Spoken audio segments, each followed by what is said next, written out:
नमस्कार दोस्तों, आपका बेंगलोर यूनिवर्सिटी हिंदी चैनल में स्वागत है। आज हम घनानंद के पद पर चर्चा करेंगे, जो सेकंड सेमेस्टर बीकॉम के पाठ्यक्रम का हिस्सा है। इन पदों के रचनाकार महान कवि घनानंद जी हैं और ये पद काव्य सिंचन पाठ्य पुस्तक में संकलित हैं। चलिए अब हम घनानंद के पद की विस्तृत व्याख्या और उनकी विशेषताओं को समझते हैं। पहला पद, लाजनी लपेटी चितवनी भेदभाय भरी लस्ती ललित लोल चक तिरछानी में छवि को सदन गोरो भाल बदन रुचिर रस निचरत मीठी मृदु मुसक्यानी में दसन दमक फैली हमें मोती माल होती पिया सो लड़की प्रेम पगी बतरानी में आनंद की निधि जगमती छबीली बाल अंगनी अनंगरंग दुरी मुरी जानी में। संदर्भ, यह पद कवि घनानंद जी की रचना घनानंद के पद से लिया गया है, जो काव्य सिंचन पाठ्य पुस्तक में संकलित है। प्रसंग, इस पद में घनानंद जी ने प्रेयसी के अनुपम सौंदर्य का वर्णन किया है।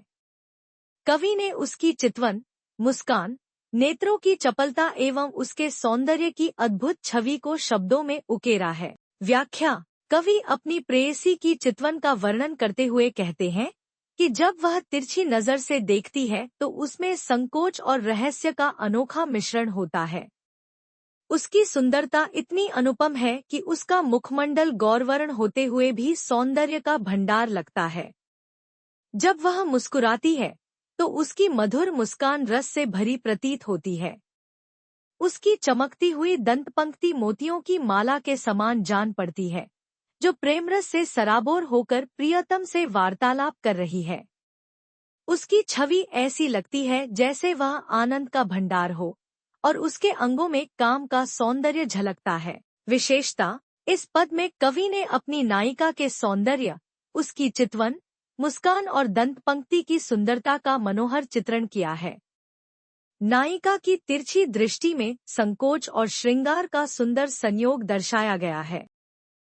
दूसरा पद, झलके अति सुंदर आनंद गौर छके दृग राजत कान्नी छवे हंसी बोलनी में छवि फूलन की वर्षा उर ऊपर जाती है लटलोल कपोल कलोल करें कल कंठ बनी जलजावली द्वै अंग अंग तरंग उठे दुति की परिहे मनो रूप अभय धर च्वै। संदर्भ, यह पद कवि घनानंद जी की रचना घनानंद के पद से लिया गया है, जो काव्य सिंचन पाठ्य पुस्तक में संकलित है। प्रसंग, इस पद में घनानंद जी ने प्रेमिका के सौंदर्य, उसके मुख, नेत्र, लटों, वाणी तथा आभूषणों की छवि को बड़े ही भावुक एवं श्रृंगारिक शब्दों में व्यक्त किया है। कवि ने उसके रूप सौंदर्य को अतिशय प्रभावशाली रूप में प्रस्तुत किया है। व्याख्या, कवि कहते हैं कि नायिका का गौरवर्ण मुख अत्यंत सुंदरता से झलक रहा है और उसके नेत्र यौवन के मद से भरे हुए कानों तक झुके हुए प्रतीत होते हैं। जब वह मुस्कुराकर बोलती है तो ऐसा लगता है जैसे उसके शब्दों से फूलों की वर्षा हो रही हो, जो हृदय पर आनंद की अनुभूति करा रही हो। उसकी लहराती हुई घुंघराली लटें उसके कपोलों को स्पर्श कर क्रीड़ा कर रही हैं और उसकी सुंदर ग्रीवा में सुशोभित मोतियों की माला भी हिलने लगती है। इस हलचल से उसके अंगों में सौंदर्य की तरंगे उत्पन्न होती हैं और ऐसा प्रतीत होता है मानो उसका रूप छलक कर इस पृथ्वी पर गिरने ही वाला हो। विशेषता, इस पद में कवि ने प्रेमिका के मुख, नेत्र, वाणी, ग्रीवा एवं आभूषणों के माध्यम से उसके संपूर्ण सौंदर्य का मनोहारी चित्रण किया है। काव्य में श्रृंगार रस का सुंदर संयोग देखने को मिलता है, जिससे प्रेम और सौंदर्य का अद्भुत सामंजस्य झलकता है। तीसरा पद, छवि को सदन मोद मंडित बदन चंद त्रिशित चशनी लाल कब्धौ दिखाए हो चटकीलो भेष करे मटकीली भांति सोही मुरली अधर धरे लटकत आए हो लोचन दुराय कछु मृदु मुसिक्याय नेह भीनी बतियानी लड़काए बतराए हो बिरह जरद जे जानी अनि प्राण प्यारे कृपानिधि आनंद को धन बरसाए हो। संदर्भ, यह पद कवि घनानंद जी की रचना घनानंद के पद से लिया गया है, जो काव्य सिंचन पाठ्य पुस्तक में संकलित है। प्रसंग, इस पद में गोपी के हृदय में श्री कृष्ण जी के प्रति प्रेम की तीव्र अभिलाषा व्यक्त की गई है। गोपी प्रेम में पूर्ण रूप से मग्न है और अपने प्रियतम के दर्शन की तीव्र लालसा रखती है। विरह की ज्वाला में जलती हुई वह श्री कृष्ण जी से अपनी व्यथा कह रही है। व्याख्या। गोपी कहती है कि हे श्री कृष्ण जी, आप सौंदर्य के भंडार हैं। आपका मुख आनंद से परिपूर्ण चंद्रमा के समान उज्ज्वल है। मेरे नेत्र आपके दर्शन के लिए प्यासे हैं। आप कब अपने मुखकमल का दर्शन देंगे? आप चटकीले वस्त्र पहनकर मटकती हुई चाल में अधरों पर मुरली रखे हुए कब मेरे पास आएंगे? जब आप अपने नेत्रों को झुका लेते हैं और मंद मंद मुस्कुराते हैं, तब आपका रूप और भी आकर्षक प्रतीत होता है। आपकी प्रेमपूर्ण मधुर वाणी मन में प्रेम की लहर उत्पन्न कर देती है। हे कृपानिधान, मैं आपके विरह में जल रही हूँ। मेरे प्राण प्रिय, कब आप अपनी कृपा की वर्षा कर मेरे हृदय को आनंद से भर देंगे? विशेषता, इस पद में श्रृंगार रस का संयोग और वियोग पक्ष दोनों दर्शाए गए हैं। कवि ने गोपी के हृदय में उठने वाले प्रेम और विरह के भावों को बड़ी कोमलता से व्यक्त किया है। श्री कृष्ण जी के सौंदर्य, उनकी मुरली, वेशभूषा, चाल ढाल आदि का मोहक वर्णन किया गया है। चौथा पद, वह मुस्क्यानी, वह मृदु बतरानी, वह लड़कीली बानी आनी उर में अड़ती है। वह गति लैन और बजावनी ललित बैन, वह हंसी दैन, हियरा ते न टरती है। वह चतुराई सो चिताई चाहिबे की छवि, वह छैलताई न छिनक बिसरती है। आनंद निधान प्राण प्रीतम सुजानजू की, सुधी सब भांतिन सो बेसुधी करती है। संदर्भ, यह पद कवि घनानंद जी की रचना घनानंद के पद से लिया गया है, जो काव्य सिंचन पाठ्य पुस्तक में संकलित है। प्रसंग, इस पद में गोपी के हृदय में श्री कृष्ण जी के प्रति प्रेम और उनकी अनुपस्थिति में व्याकुलता व्यक्त की गई है। संयोग काल में देखे गए उनके रूप, हाव भाव, मुस्कान और मधुर वाणी की स्मृतियां उसके हृदय में इतनी गहराई से बस गई हैं कि वह श्री कृष्ण जी के बिना बेसुध हो जाती है। व्याख्या। गोपी कहती है कि श्री कृष्ण जी की वही मधुर मुस्कान, वही कोमल वाणी और वही ललक से भरी बातों की गूंज मेरे हृदय में व्यथा उत्पन्न कर रही है। उनकी सुंदर चाल, वेणुवादन और उनकी हंसी मेरे मन से कभी विलीन नहीं होती। उनके चतुराई से देखने का ढंग, उनका मनमोहक छैलापन भी क्षण भर के लिए नहीं भूलता। हे आनंद के भंडार और मेरे प्राणप्रिय श्री कृष्ण जी, आपकी स्मृति इस प्रकार मुझे बेसुध कर देती है कि मैं अपने होश तक खो बैठती हूँ। विशेषता, इस पद में विरह रस की मार्मिकता अत्यंत प्रभावी रूप से व्यक्त हुई है। संयोग की मधुर स्मृतियां हृदय में बसकर गोपी को व्याकुल कर रही हैं।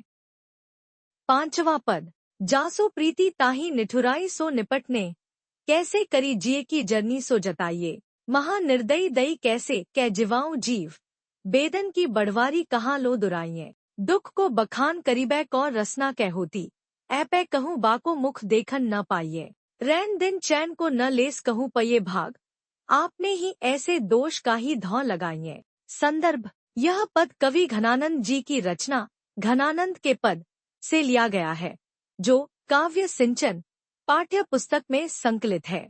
प्रसंग, इस पद में कवि ने प्रिय के प्रति एकनिष्ठ प्रेम और उसकी निष्ठुरता को व्यक्त किया है। प्रेमी का हृदय प्रेम की पीड़ा से व्याकुल है, क्योंकि जिस प्रिय से उसने प्रेम किया, उसने उसे निष्ठुरता से ही उत्तर दिया।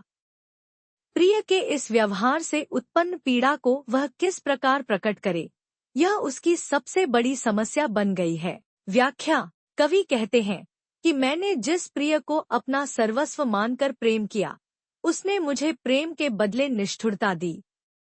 इस पीड़ा की जलन को मैं कैसे प्रकट करूं?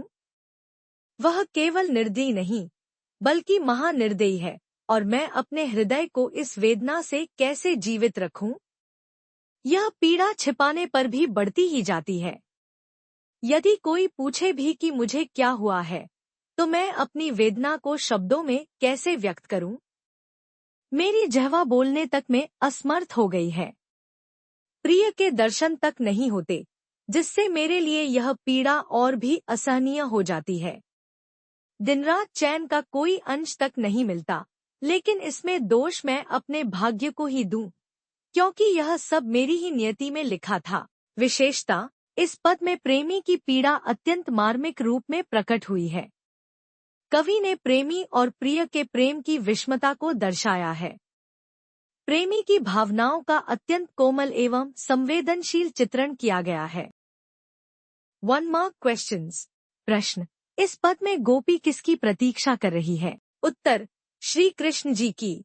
प्रश्न, गोपी श्री कृष्ण जी को किस रूप में देखना चाहती है? उत्तर, मुरली बजाते हुए आनंदित मुख के साथ। प्रश्न, गोपी श्री कृष्ण जी के अधरों पर क्या देखना चाहती है? उत्तर, मुरली। प्रश्न, गोपी किस पीड़ा से व्याकुल है? उत्तर, विरह की पीड़ा से। प्रश्न, गोपी श्री कृष्ण जी से किस कृपा की याचना कर रही है? उत्तर, आनंद की वर्षा करने की।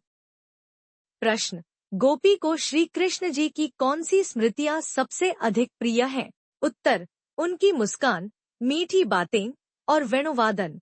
प्रश्न, गोपी किस कारण बेसुध हो जाती है? उत्तर, श्री कृष्ण जी की स्मृति के कारण। प्रश्न, श्री कृष्ण जी की कौन सी अदाएं गोपी को सबसे अधिक प्रभावित करती हैं? उत्तर, उनकी चतुराई से भरी दृष्टि और छैलापन। प्रश्न, गोपी किसे आनंद निधान कहकर संबोधित करती है? उत्तर, श्री कृष्ण जी को। प्रश्न, गोपी की स्मृति में कौन सा भाव प्रबल रूप से व्याप्त है? उत्तर, विरह का भाव। प्रश्न, कवि ने प्रेमी की किस मनोवृत्ति को दर्शाया है? उत्तर, एकनिष्ठ प्रेम और प्रिय की निष्ठुरता। प्रश्न, कवि अपने हृदय की जलन को क्यों प्रकट नहीं कर पाते? उत्तर, क्योंकि प्रिय ने प्रेम के बदले निष्ठुरता दी है। प्रश्न, प्रेमी अपनी वेदना किस कारण प्रकट नहीं कर पाता? उत्तर, वेदना इतनी गहरी है कि जहवा बोलने में असमर्थ हो गई है। प्रश्न, प्रिय के दर्शन न होने से प्रेमी को कैसा अनुभव होता है? उत्तर, वह दिन रात चैन से रह नहीं पाता। प्रश्न, प्रेमी अपने दुहक का दोष किसे देता है? उत्तर, अपने भाग्य को। प्रश्न, श्री कृष्ण जी की कौन सी विशेषता गोपी के हृदय में बसी हुई है? उत्तर, उनकी मुस्कान, कोमल बातें और हाव भाव। प्रश्न, गोपी श्री कृष्ण जी की कौन सी क्रियाएं बार बार स्मरण करती है? उत्तर, उनका चलना, हंसना और बांसुरी बजाना। प्रश्न, गोपी के हृदय में श्री कृष्ण जी के प्रति कैसा भाव है? उत्तर, अनन्य प्रेम और विरह। प्रश्न, गोपी किस स्थिति में बेसुध हो जाती है? उत्तर, श्री कृष्ण जी की स्मृति में। प्रश्न, गोपी को श्री कृष्ण जी की कौन सी चतुराई भूलती नहीं? उत्तर, उनकी प्रेम भरी दृष्टि। प्रश्न, इस पद में कवि ने किस प्रकार के प्रेम का वर्णन किया है? उत्तर, एकनिष्ठ प्रेम और प्रिय की उपेक्षा। प्रश्न, प्रेमी की सबसे बड़ी पीड़ा क्या है? उत्तर, प्रिय की निष्ठुरता और दर्शन न मिलना। प्रश्न, कवि ने प्रिय को किस प्रकार निर्दयी कहा है? उत्तर, महानिर्दयी। प्रश्न, प्रेमी अपनी वेदना को क्यों छिपाना चाहता है? उत्तर, क्योंकि उसे कोई समझ नहीं सकता। प्रश्न, कवि अपने दुहक के लिए किसे दोष देता है? उत्तर, अपने ही भाग्य को। Thank you for watching. अगर वीडियो पसंद आया हो तो लाइक करें, चैनल को सब्सक्राइब जरूर करें और अपने फ्रेंड्स के साथ शेयर करना न भूलें। जल्द ही मिलेंगे अगले चैप्टर के एक्सप्लेनेशन के साथ। तब तक के लिए सी यू नेक्स्ट टाइम।